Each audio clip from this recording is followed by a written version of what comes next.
কিভাবে কম টাকায় একতলা বাড়ি নির্মাণ করবেন আরসিসি প্ল্যানের উপরে, তার পূর্ণ বিষয় আজকের এই ভিডিওর মাধ্যমে আপনারা জানবেন। তো এখানে যে বাড়ি নির্মাণটা আপনারা দেখেছেন, যতটুকু কাজ দেখছেন এতটুকু করার জন্য আমাদের এখন পর্যন্ত খরচ হয়েছে 5,70,000 টাকা। তা আসলে আমরা 5,70,000 টাকার ভিতরে এত সুন্দরভাবে কলম শেষ করে লিংটনটা কমপ্লিট করে এত পর্যন্ত কাজ আমরা করতে পেরেছি কীভাবে, এবং এই বিল্ডিংয়ের ছাদসহ করতে আমাদের কত টাকা খরচ হবে, তার পূর্ণ বিষয়টা আজকের এই ভিডিও থেকে কিন্তু আপনারা জানবেন।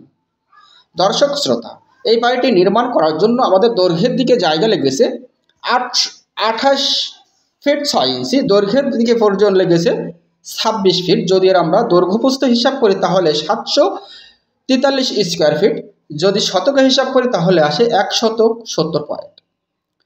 এই বাড়িটাতে পেয়ে যাচ্ছেন 3টা মাস্টার বেড, 2টা টয়লেট, একটি কিচেন এবং একটি ড্রয়িং কাম ডাইনিং। পুরো বিষয়টা আজকের এই ভিডিও থেকে উপলব্ধি করতে পারছেন যে কিভাবে এই বাড়িটার ড্রয়িং প্ল্যানটি সাজানো হয়েছে খুবই অল্প জায়গার ভিতরে। যে সকল ভাইরা ভাবছেন আমার 7 থেকে 8 লক্ষ টাকা আছে, আমি একটি আরসিসি প্ল্যানের উপরে একটি একতলা বাড়ি নির্মাণ করব, অথচ আমার 1.5 থেকে 2 শতক জমি আছে, আমি একটি সুন্দর বাড়ি নির্মাণ করব, অবশ্য এই বাড়িটি আপনারা একটু মনোযোগ সহকারে দেখতে পারেন। তার কারণ খুবই অল্প জায়গার ভিতরে অসাধারণ একটি বাড়ির ফ্লোর প্ল্যান আপনারা দেখছেন। ফ্লোর প্ল্যানটি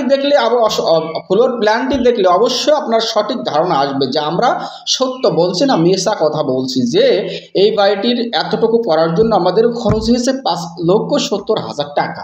5,70,000 টাকার ভিতরে আমরা এই যে কাজটুকু করতে পেরেছি, এবং এই বিল্ডিংয়ের ছাদসহ কমপ্লিট করতে আমাদের খরচ যাবে, ছাদসহ কমপ্লিট করতে প্লাস্টার বাদে এই বিল্ডিংয়ের ছাদে খরচ আছে। এক কথায় যেখান থেকে কাজ আছে এখান থেকে আমাদের ছাদ করা পর্যন্ত এখনও খরচ আছে আমাদের 3,20,000 টাকার মতো। 3,20,000 আর এখানে হচ্ছে 5,50,000, 70,000। তাহলে এখানে আপনার 9 লক্ষ টাকার মতো খরচ বেস থেকে ঢালাই দেওয়া পর্যন্ত আমাদের এই বিল্ডিংয়ে। তাহলে একটু ধারণা করেন যে আসলে 12টা কলমের উপরে আজকের এই যে 3 রুমের একটি একতলা বাড়ি নির্মাণ আপনারা দেখছেন, যে এই 9 লক্ষ টাকার ভিতরে এই বাড়িটি নির্মাণ কমপ্লিট করা আসলে সম্ভব কি না আপনারাই কমেন্টে জানাবেন। দর্শক শ্রোতা, এখানে 5 ইঞ্চি ওয়াল গাঁথনি কমপ্লিট প্রায় হয়ে গেছে। লিংটন পর্যন্ত করে লিংটনটা আমরা ঢালাই করেছি। এটা হচ্ছে সামনের পোস্টের সামনে 2টা কলাম আছে, পোস্টের সামনে 2টা গোল কলাম দেওয়া আছে, এবং এটা হচ্ছে সামনে সেটা আমি নিচ থেকে আমি আপনাদেরকে দেখাতে পারছি না, এটা শুধুমাত্র আমি উপর থেকে লিংটনটা ঢালাই কমপ্লিট হয়েছে সেইটাই আমি আপনাদেরকে দেখাচ্ছি। এটা হচ্ছে 2 রুমের সাথে একটি সেলফ দেওয়া হয়েছে একটি করে, ওটি হচ্ছে 2টো টয়লেটের উপরে একটি ডাউন ছাদ করা হয়েছে, এটি হচ্ছে সিঁড়ি, এটি হচ্ছে ড্রয়িং ডাইনিং, এটি হচ্ছে ড্রয়িং ডাইনিং। তার মানে এই বিল্ডিংটা বেস থেকে যতটুকু কাজ হয়ে গেছে এতটুকু কাজ করার জন্য আমাদের রডের প্রয়োজন লেগেছে 1342 কেজি, সিমেন্ট লেগেছে 110 বস্তা।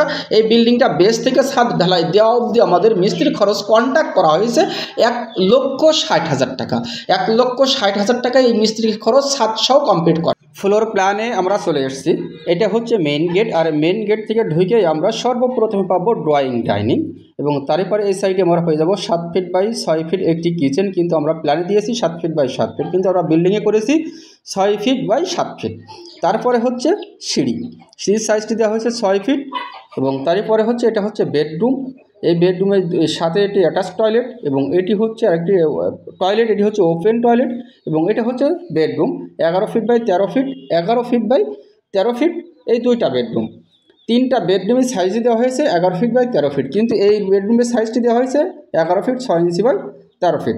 টোটাল মিলে আমাদের এই বিল্ডিংটি করার জন্য জায়গার প্রয়োজন লেগেছে 28 ফিট 6 ইঞ্চি, দৈর্ঘ্য লেগেছে 26 ফিট। স্কোয়ার ফিটে যদি আমরা হিসাব করি তাহলে আসে 743 স্কোয়ার ফিট, শতকে হিসাব করলে আসে 170 পয়েন্ট। তো খুবই অল্প জায়গার ভিতরে অসাধারণ মানের একটি ফ্লোর প্ল্যান আপনারা দেখছেন। ভালো থাকবেন, সুস্থ থাকবেন, আমার জন্য সকলে দোয়া করবেন।